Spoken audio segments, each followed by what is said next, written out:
Hello students, कैसे हैं आप सब। उम्मीद है आप सब अच्छे होंगे। आईसीटी वर्चुअल क्लासरूम में आप सबका स्वागत है। आज बच्चों 10th क्लास का हम मैथ्स करेंगे और मैथ्स में चैप्टर नंबर आपका 12th हम पढ़ने वाले हैं अभी। तो 12th चैप्टर क्या है स्टूडेंट्स आपका?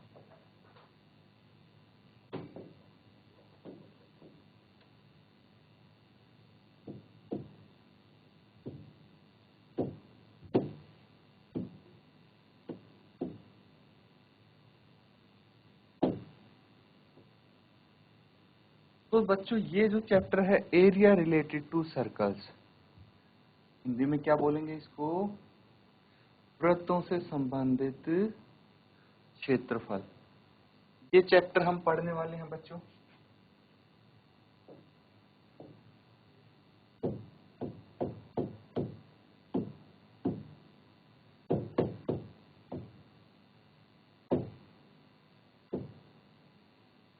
तो स्टूडेंट्स यहाँ पे एक चीज ध्यान देने वाली है और वो ये है कि भाई सर्कल्स क्या होते हैं। सबको पता है व्हाट आर सर्कल्स।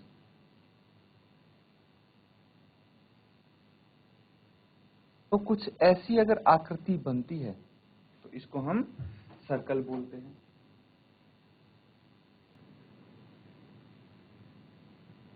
तो स्टूडेंट्स यहाँ पे आप देख सकते हैं कि सर्कल क्या होता है, इसी के बारे में हम पढ़ेंगे इस चैप्टर में और अच्छे से डिटेल में डिस्कस करने वाले हैं। ये सर्कल हो गया, ठीक है। सर्कल के पार्ट ले लेंगे, सर्कल ले लेंगे, घुमा फिरा के इसी के आधार पे आपके क्वेश्चन आने वाले हैं। अब देखिए अभी तक जो हमने सीखा है, छोटी क्लासेस में जो हमने सीखा है, क्या सीखा है बच्चों? कि सर्कल का जो क्षेत्रफल होता है और परिमाप होता है या फिर परिधि इसको बोलते हैं। क्या बोलते हैं? सर्कल के परिमाप को परिधि बोलते हैं, ठीक है। परिधि का फॉर्मूला क्या होता है? और क्षेत्रफल, इसका क्षेत्रफल क्या हो जाएगा? परिधि यानी सरकमफेरेंस।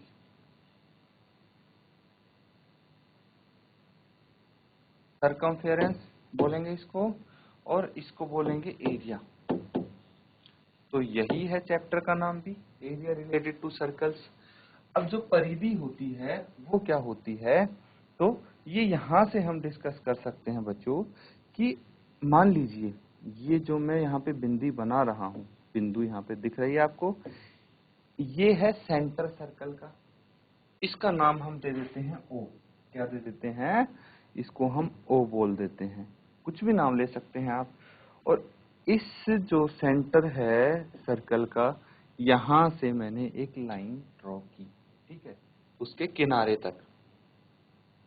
और जो ये लाइन है बच्चों, इसको हम बोलते हैं रेडियस। क्या बोलते हैं? रेडियस। रेडियस, रेडियस हिंदी में इसको बोलेंगे त्रिज्या। हिंदी में इसको त्रिज्या बोल सकते हैं। तो ये जो रेडियस है इसकी एक अहम भूमिका आने वाली है इस चैप्टर में, इसीलिए ध्यानपूर्वक इसको समझें। अब एक और चीज आती है स्टूडेंट्स, अगर मैं, ठीक है, देखिए यहाँ पे ज्वाइन कर दूं तो ये भी क्या हो गया? रेडियस हो गया। लेकिन इस लाइन को अगर मैं अपोजिट डायरेक्शन में एक्सटेंड करूं तो ये पूरी लाइन यहां से लेके यहां तक ये हो जाएगी डायामीटर। क्या हो जाएगी? डायामीटर। डायामीटर क्या हो जाएगी? डायामीटर हो जाएगी बच्चों, ठीक है। तो एक तो हो गया रेडियस, एक हो जाता है डायामीटर। अब डायामीटर और रेडियस में डिफरेंस क्या है स्टूडेंट्स, ये हम यहाँ पे समझने की कोशिश करने वाले हैं।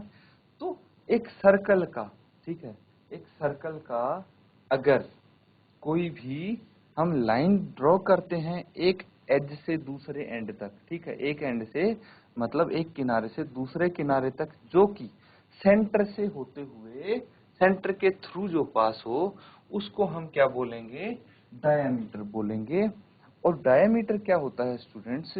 देखिए जो रेडियस होता है, डायामीटर रेडियस का 2 गुना होता है। ठीक है, क्या होता है, डायामीटर रेडियस का डबल होता है, 2 टाइम्स होता है। तो कभी कभार क्या होता है कि आपको डायामीटर गिवन होता है और आपको रेडियस निकालना होता है ना। रेडियस निकाल के तभी आप परिधि और क्षेत्रफल निकाल पाओगे बच्चों, यानी सरकमफेरेंस एंड एरिया आप निकाल पाओगे। अब देखिए, अगर मैं यहाँ पे सरकमफेरेंस का फॉर्मूला लिखूं तो क्या होता है, 2 पाई आर। हाँ, एक चीज और है, यहाँ पे आता है बच्चों पाई। पाई क्या होता है, देखिए पाई की जो वैल्यू होती है वो होती है 22/7, 22/7 लिखते हैं। बाकी इसकी वैल्यू नॉन एंडिंग होती है, तो इसको जो डेसिमल में हम लिखते हैं 3.142 डिजिट्स तक ही लिखते हैं।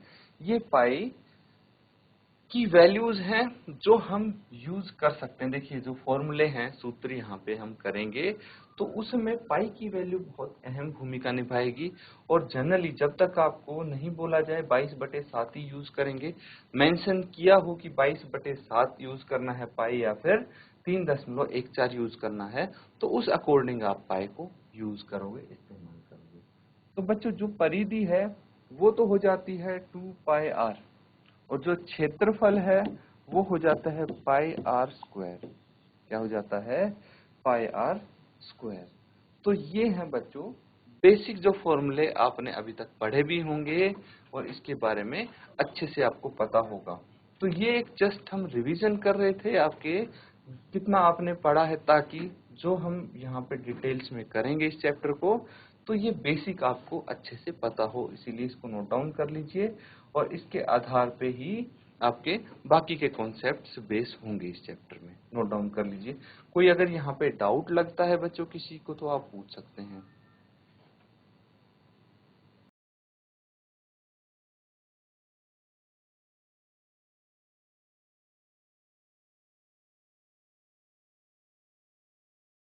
अब स्टूडेंट्स ये सबने नोट डाउन कर लिया, इसमें किसी का कोई डाउट नहीं है, तभी हम आगे के क्वेश्चंस कर पाएंगे बच्चों।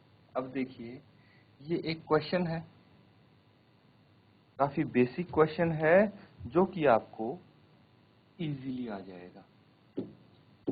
क्या करना है इसमें, इसमें पहले क्वेश्चन को समझिए। The cost of fencing a circular field.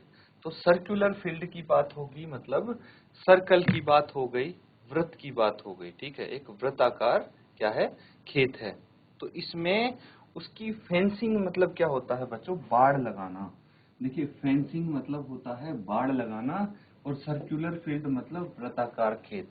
तो क्या बोल रहे हैं कि भाई एक वृत्ताकार खेत है जिसके आपको अराउंड एक बाड़ लगानी है, उसकी जो कॉस्ट है, कीमत है, मूल्य है, वो कितना है, at rate of 24 rupees per meter, ठीक है, इज 5280। ये चीज ध्यान से समझिए। देखिए हम डिस्कस कर सकते हैं इसको। ये मान लीजिए एक सर्कुलर फील्ड है और हमें फेंसिंग करनी है, बाड़ लगानी है इसके चारों तरफ, ठीक है। ये यहाँ पे मतलब चारों तरफ हमें इसकी बाड़ लगानी है। तो इसके अराउंड अगर हम बाड़ लगाएंगे तो उसकी कीमत आपको दी हुई है कि भाई 1 मीटर की कीमत कितनी है, 1 मीटर की कीमत 24 रुपए, ठीक है। और जो टोटल उसकी कीमत जो टोटल उसकी कॉस्टिंग आई है वो आई है 5280 रुपए आई है, ठीक है। ये डाटा आपको गिवन है, दिया हुआ है कि भाई बाढ़ की लगाई हमने तो ये इसकी कीमत है और टोटल जो खर्चा आया है वो आया है 5280। क्लियर है, ये चीज आपको यहाँ पे बताई गई है। फिर क्या है, the field is to be ploughed at the rate of ₹50 पैसे पर मीटर स्क्वायर। तो मतलब 1 मीटर स्क्वायर पे अगर हम खेत को जोतते हैं, प्लो करते हैं तो 50 पैसे 1 मीटर के लगती है कीमत। तो पूरे खेत को जोतने की कितनी कीमत लगेगी, कितना मूल्य लगेगा, कितने पैसे देने पड़ेंगे, वो आपको बताना है। तो बच्चों यहाँ पे वही खेल है कि आपको जो सरकमफेरेंस है और एरिया है ये निकालने पड़ेंगे। अब भाई एरिया और सरकमफेरेंस निकालने के लिए आपको क्या चाहिए होता है? ये सब निकालने के लिए बच्चों आपको चाहिए होता है रेडियस, है ना? तो वो तो है नहीं, तो एक काम कर सकते हैं बच्चों, जब इसके अराउंड फेंसिंग की जाएगी, देखिए इसके अराउंड जैसे यहाँ पे फेंसिंग की गई है, तो उसकी कॉस्ट आपको दी गई है, 1 मीटर की भी दी गई है और टोटल कॉस्ट भी दी गई है। इसकी मदद से आप सरकमफेरेंस इसका निकाल लीजिए, ठीक है? सरकमफेरेंस अगर निकाल लेंगे तो इसकी वैल्यू क्या होती है? 2πr, जिसकी मदद से आप r की वैल्यू निकाल सकते हैं, r का मान निकाल सकते हैं। और फिर जो क्षेत्रफल का फॉर्मूला है उसमें आप r का मान रख देंगे तो आपके पास क्षेत्रफल आ जाएगा, जिसकी मदद से आप टोटल कॉस्ट निकाल सकते हैं खेत को जोतने की। एक बारी आप कोशिश करेंगे स्टूडेंट्स इसको हल करने की, ट्राई कीजिए और आंसर बताएंगे कि क्या आंसर आपका आता है बच्चों।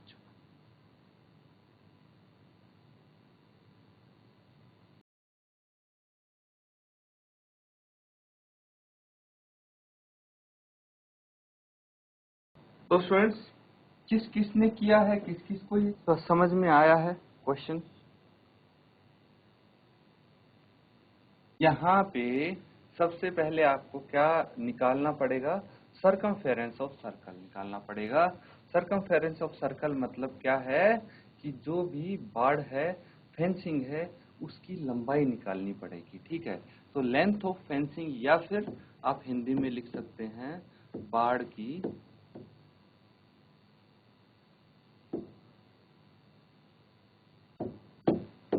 की लंबाई।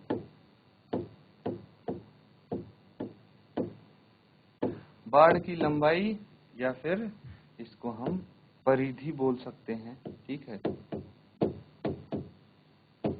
या फिर परिधि होगी वृत्त की। ये कितनी है? कैसे निकालेंगे बच्चों? देखिए जो कुल व्यय है, ठीक है, जो टोटल एक्सपेंसेस है, ठीक है, उसको आप डिवाइड कर देंगे किससे?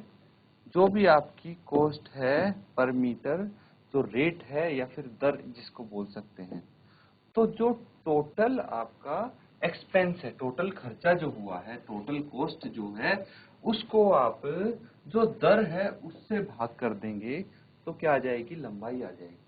कैसे बच्चों? ये कुछ इस तरह है कि जैसे मान लीजिए भाई 10 मीटर है, ठीक है? अ, इस तरह से देख सकते हैं कि ये कोई लेंथ है, ये कोई लेंथ है जिसमें आपके 10 रुपए खर्च हुए हैं, ठीक है? 10 रुपए खर्च हुए हैं कुछ काम करने में, और 1 मीटर पे 2 रुपए खर्च हुए हैं, ठीक है? 2 रुपए खर्च हुए हैं 1 मीटर पे। तो टोटल इसकी लंबाई कितनी होगी? कैसे पता लगेगा कि भाई टोटल रुपए खर्च हुए हैं 10 और 1 मीटर पे 2 रुपए खर्च हुए हैं, मतलब टोटल लेंथ 5 है, तभी तो 5 मीटर पे 10 रुपए खर्च हुए। तो इस तरह से ये एक मैंने छोटा सा एग्जांपल लेके आपको बताया है कि यहाँ पे इसको डिवाइड क्यों कर रहे हैं, भाग क्यों कर रहे हैं। तो डिवाइड करने के लिए हमें क्या करना पड़ेगा? वो कितनी है? 24 है, और जो कॉस्ट है वो है 5280/24 लिख देंगे यहाँ पे। अब बच्चों क्या करेंगे? अब इसको डिवाइड कर देंगे, भाग कर देंगे, ठीक है? कैंसल आउट करना चाहो कैंसल आउट कर सकते हैं आप, डिवाइड करना चाहो इसको डायरेक्टली डिवाइड भी कर सकते हैं, क्योंकि ये पूरा पूरा इससे भाग होगा। 24 है, 24 दूनी 48, कितना बच जाता है बच्चों? 4 बच जाता है, 8 उतार लिया, 24 दूनी 48, फिर से 0 बच गया, तो 24 0 0, तो ये 0 बच गया, और आपका आंसर आ गया बच्चों 220 मीटर, ठीक है? 220 मीटर क्या होगा? बाड़ की लंबाई होगी बच्चों। तो यहां तक नोट डाउन कर लीजिए। अब आपको बाड़ की लंबाई यानी परिधि यानी सरकमफेरेंस का पता लग गया है। इसकी मदद से हम क्या करेंगे? इसकी त्रिज्या निकाल लेंगे, ठीक है? रेडियस निकाल लेंगे। रेडियस निकाल के फिर हम क्षेत्रफल के बारे में सोचेंगे। तो यहाँ तक नोट डाउन कीजिए। कोई डाउट है बच्चों, पूछ सकते हैं आप।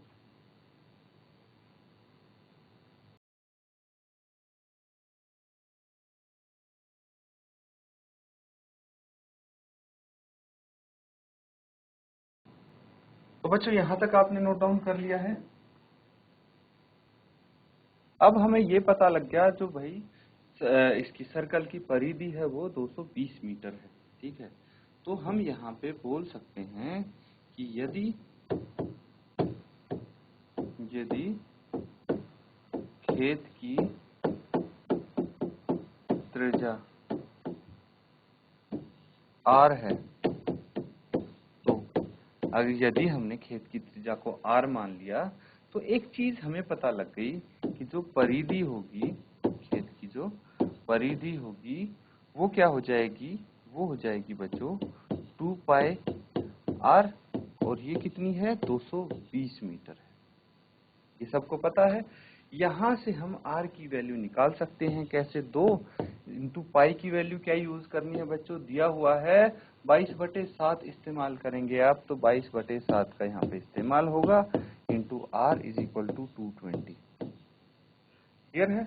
अब इसको हम r को लेफ्ट हैंड साइड रखेंगे, बाकी सबको राइट हैंड साइड लेके जाएंगे, तो ये 220 इंटू 22/7, तो ये हो जाएगा 7/22, और 2 था तो ये 1/2 हो जाएगा। 22 से 22 कैंसिल आउट, 10 बच गया, 2 से ये 5, 5 इंटू 7 35, तो 35 मीटर आ गया रेडियस। अब आपको ये पता लगी जो त्रिज्या है वो कितनी है, 35 मीटर है ना। त्रिज्या कितनी है, 35 मीटर है। तो अब हम क्या निकालेंगे, हमें निकालना है, कॉस्ट निकालनी है खेत को जोतने की। तो हम उससे पहले एरिया निकालेंगे, ठीक है। यहाँ पे आप लिख सकते हैं खेत का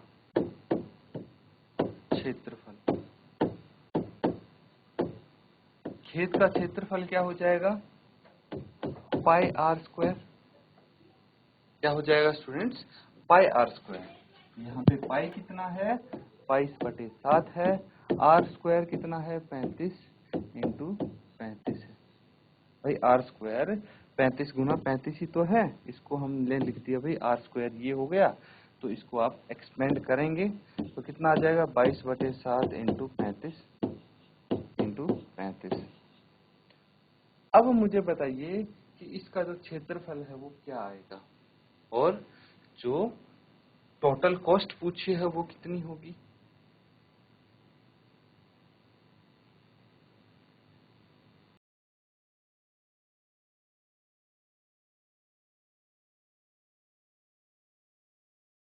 तो स्टूडेंट्स यहाँ पे सिंपली हम देखिए इसको कैंसिल आउट करके ये लिख सकते हैं 22 इंटू 5 इंटू 35 मीटर।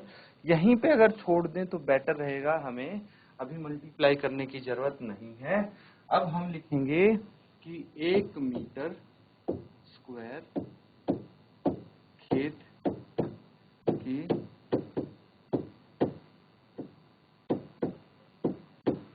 जुताई करने का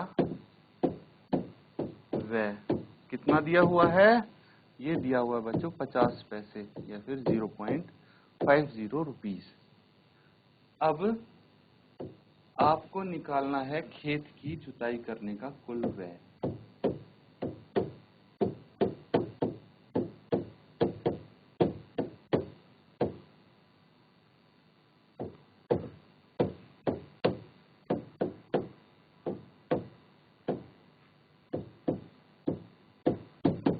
ये कैसे आ जाएगा बच्चों, जो क्षेत्रफल है खेत का उसको जो 1 मीटर का व्यय है उससे मल्टीप्लाई कर देंगे। तो क्षेत्रफल क्या है, 22 इंटू 5 इंटू 35 इंटू 0.50, और ये हो जाएगा इतने रुपए। अब इसको आपको सॉल्व करना है, आपका आंसर आ जाएगा। अब क्या करेंगे देखिए, डेसिमल हटा के 0 लगा लिया, 50 से कम 50, 50 दूनी 100, 2 से 22 को कैंसिल आउट करेंगे, ये 11 बच जाएगा। अब इसको मल्टीप्लाई कर लीजिए आप, इन दोनों को मल्टीप्लाई करके जो आंसर आएगा वो आपका फाइनल आंसर हो जाएगा। तो ये 11 इसको 35 से मल्टीप्लाई करता हूँ मैं पहले, 11 पंजे 55, 5 हासिल, 11 तिया 33 प्लस 5 हो गया 38 इंटू 5, और ये हो जाएगा 5 इंटू 5 25, 2 हासिल, 5 अठे 40 और 2 42, 4 बच गए, 5 तिये 15 और 4 19। तो ये आ गया बच्चों खेत को जोतने का कुल खर्च आ गया। ठीक है, तो हमें खर्च निकालना था। अगर हमें क्षेत्रफल भी निकालना होता तब तो इसको यहाँ पे मल्टीप्लाई करना पड़ता 22 गुना 5 गुना 35 को, लेकिन हमें इसका क्षेत्रफल का आंसर नहीं चाहिए था, हमें तो वह निकालना था जिसके लिए हमें क्षेत्रफल निकालना पड़ा। इसीलिए बच्चों हम क्या कर सकते हैं, यहाँ पे इसको सॉल्व करना, मल्टीप्लाई करना जरूरी नहीं है। तो इसको आप नोट डाउन कर लेंगे स्टूडेंट्स। इसी के साथ स्टूडेंट्स आज का सेशन यहाँ पे हम एंड करेंगे। जो हम यहाँ पे क्लास में कर रहे हैं बच्चों, जैसे कि आज आपका नया टॉपिक स्टार्ट हुआ, नया, तो बच्चों इसी के साथ आज का सेशन खत्म करते हैं। Thank you and have a nice day.